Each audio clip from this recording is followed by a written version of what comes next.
What is gain margin in control system stability analysis? Imagine you're tuning a radio and trying to get the perfect signal without it cutting out or becoming fuzzy. That's similar to what engineers do when they analyze control systems for stability. One key measure they use is called gain margin. Gain margin tells us how much we can increase the system's gain before it tips over into instability.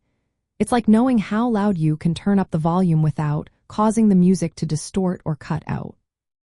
In control systems, especially those used in electrical engineering, gain margin is calculated from the system's frequency response.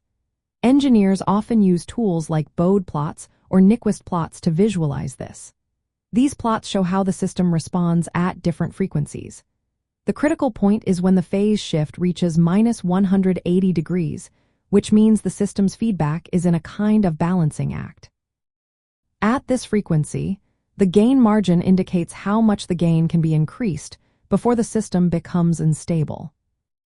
If the gain margin is positive, it means the system can handle some increase in gain without losing stability. Think of it as a safety buffer. But if the gain margin is 0 or negative, the system is already at the edge or past the point of stability.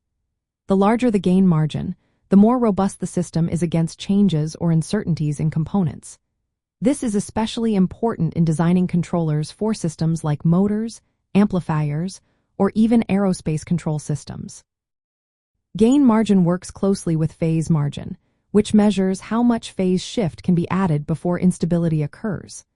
While gain margin focuses on how much you can boost the gain, phase margin looks at how much phase delay the system can tolerate. Both are frequency domain measures that help engineers understand how close a system is to becoming unstable. In practical terms, ensuring a good gain margin means the system can handle variations in component performance or external disturbances without crashing. It helps in tuning controllers so that systems stay stable over time.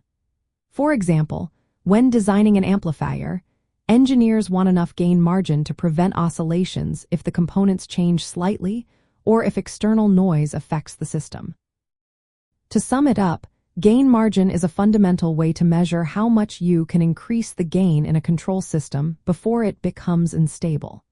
It acts as a safety net, making sure electrical systems operate reliably and safely, even when conditions change or components wear out.